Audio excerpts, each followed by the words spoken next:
दुनिया में मैं नंगा था, तूने मुझे कपड़ा क्यों नहीं पहनाया?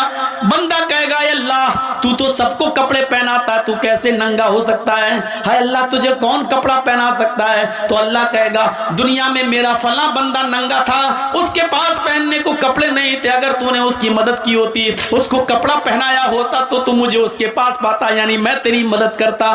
तूने दुनिया में उसकी मदद नहीं की, इसलिए हमने भी तेरी मदद नहीं की। मेरे बंदे मैं दुनिया में भूखा था, तूने मुझे खाना क्यों नहीं खिलाया?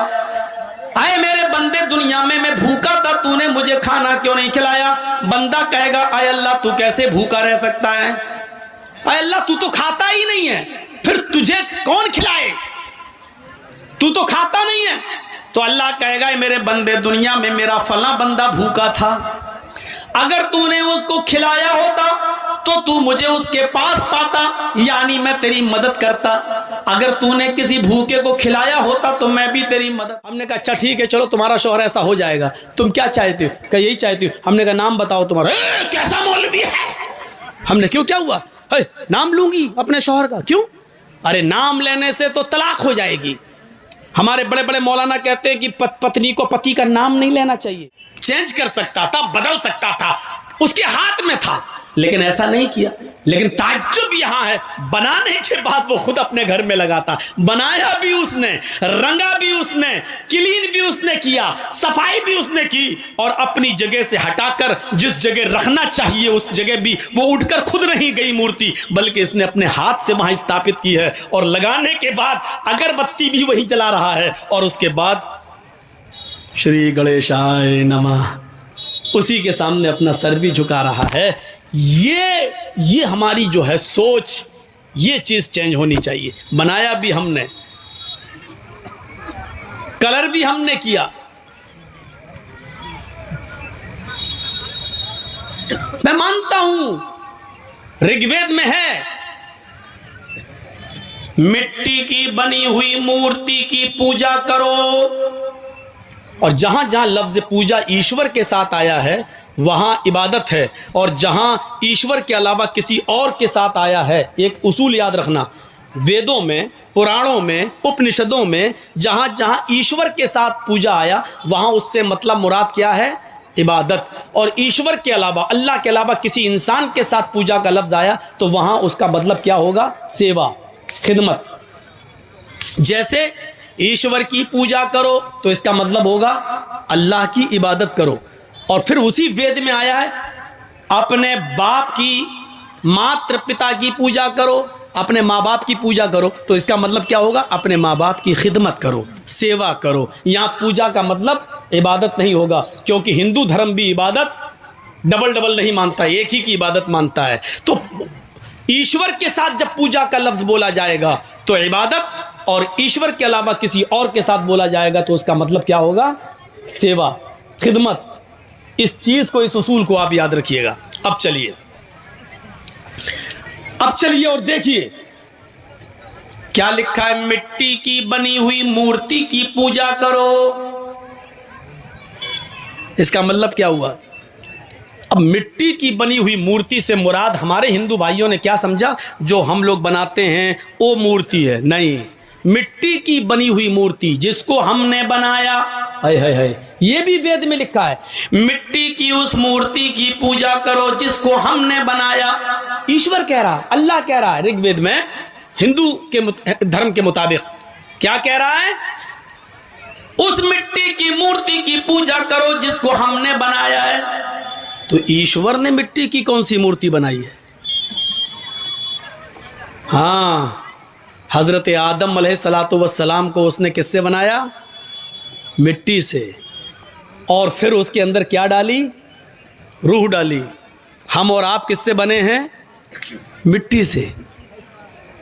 ईश्वर ने, अल्लाह ने मुख्तलिफ जगहों की मिट्टी लेकर उससे आदम अलैहिस्सलातु वस्सलाम का पुतला बनाया, फिर उनके अंदर रूह डाली, फिर उनको जन्नत के अंदर भेज दिया। तकलीफ हुई, अकेले नहीं रह पाए तो उनकी बाएं पिछली से हव्वा को पैदा किया। तो अल्लाह ने भी एक मूर्ति बनाई है मिट्टी की। वो कौन सी है? आदम।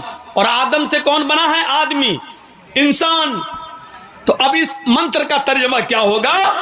उस मिट्टी की मूर्ति की पूजा करो जिसको हमने बनाया है, यानी हमने आदम से आदमियत को, नस्ल इंसानियत को निकाला है, लिहाजा तुम इंसानियत की पूजा करो, यानी इंसानियत की खिदमत करो, उसकी सेवा करो। मतलब ये हुआ कि खिदमत खल्क।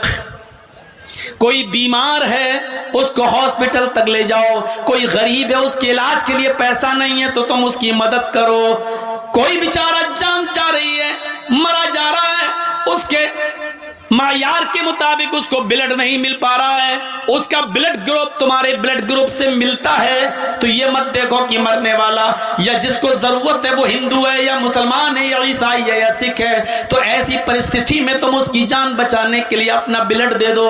अगर उसका ग्रुप और आपका ब्लड ग्रुप एक है तो अपना ब्लड निकलवा कर उसको देकर उसकी जान बचाओ। ये है इंसानियत की सेवा, ये है अल्लाह की बनाई हुई मूर्ति की पूजा, ये है खिदमत खल्क। उसकी पूजा इबादत नहीं है, ये पूजा है। पूजा फरमाया अल्लाह रब्बुल आलमीन ने, हदीस कुदसी है, अल्लाह के नबी फरमाते हैं कि अल्लाह ने फरमाया। जिस हदीस में अल्लाह के नबी ये कहें कि अल्लाह ने फरमाया तो वो हदीस कुदसी कहलाती है। अल्लाह के नबी फरमाते हैं कि क़यामत के दिन अल्लाह कहेगा, आए मेरे बंदे, मैं दुनिया में भूखा था, तूने मुझे खाना क्यों नहीं खिलाया?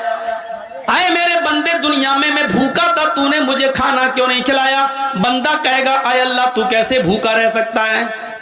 आए अल्लाह तू तो खाता ही नहीं है, फिर तुझे कौन खिलाए? तू तो खाता नहीं है। तो अल्लाह कहेगा, मेरे बंदे, दुनिया में मेरा फला बंदा भूखा था, अगर तूने उसको खिलाया होता तो तू मुझे उसके पास पाता, यानी मैं तेरी मदद करता।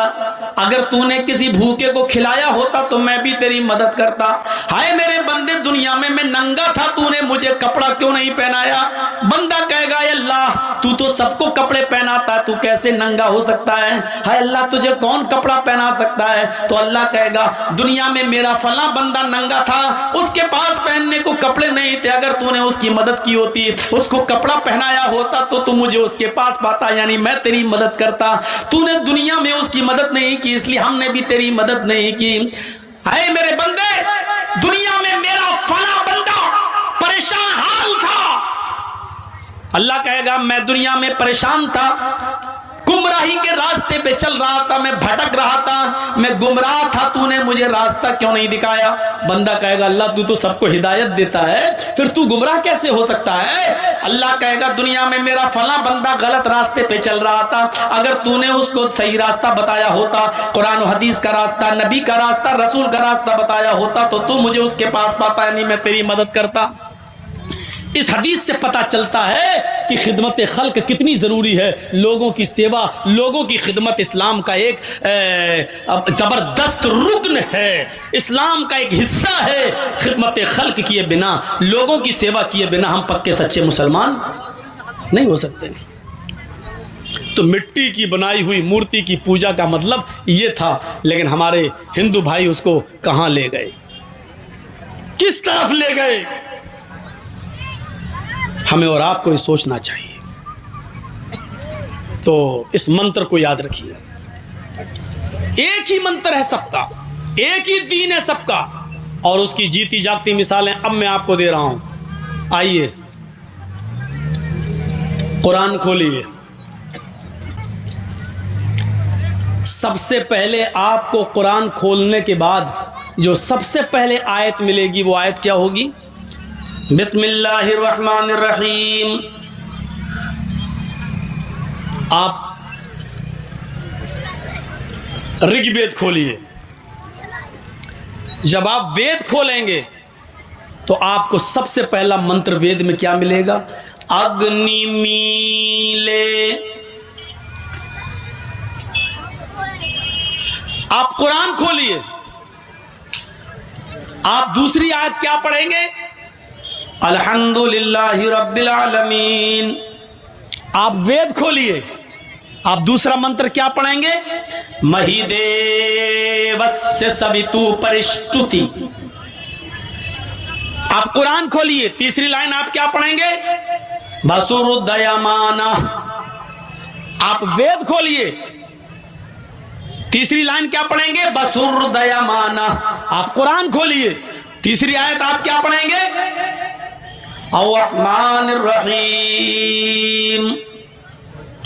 आप कुरान खोलिए, एक आयत छोड़ दीजिए, मालिक यौमिद्दीन, इय्याका नअबुदु व इय्याका नस्तईन। इसके बाद पढ़िए, आप क्या पढ़ेंगे? इहदिनस सिरातल मुस्तकीम। वेद खोलिए, वेद में चौथा मंत्र आपको क्या मिलेगा? नए सुपथराय आसमान। अब देखिए दोनों क्या है। काश हमें हिंदू भाइयों से तोड़ने वाले और हिंदू लोगों से अलग करने वाले, अगर उनकी खोपड़ियों में ये आयत और मंत्र दोनों घुस जाएं तो कभी पब्लिक और आवाम इनको ढोंगी समझकर कभी वोट नहीं देगी। ये लोग लड़ाते हैं, अगर इस तरीके की बातें करें तो हिंदू भी खुश होगा और मुसलमान भी खुश होगा कि देखिए धर्म हमें मिला रहा है और ये कमीने जो बैठे हुए हैं ये हमें लड़ा रहे हैं। एक एक नेता की कुर्सी के नीचे अगर ज़मीन खोदो तो कितने कितने लोगों के खून के कुएं हैं, कितनी लाशें उस कुर्सी के नीचे दफन हैं जिस पर वो हुकूमत कर रहा है, कितने लोगों का मर्डर है। अग्नि मीले, कुरान की पहली आयत, अग्नि, वेद का पहला मंत्र अग्नि। अग्नि का मतलब सबसे आगे, सबसे पहले। अग्नि असल में क्या था? अग्रणी। अग्नि को मुख्तलिफ मराहिल से गुजार कर अग्रणी को अग्नि बनाया गया। अग्नि कहीं वेदों में अल्लाह को कहा गया, अग्नि कहीं वेदों में मोहम्मदुर रसूलुल्लाह को कहा गया, अग्नि कहीं वेदों में सूरज को कहा गया, अग्नि कहीं वेदों में चंद्र को भी कहा गया, चांद को भी कहा गया, अग्नि वेदों में किसी महान पुरुष को भी कहा गया, अग्नि वेदों में उस आग को भी कहा गया जिसमें चिता जलती है, जिसमें चिताएं जलती हैं, जिसमें चिताएं यानी लाशें जलाई जाती हैं, उसको भी अग्नि कहा गया है।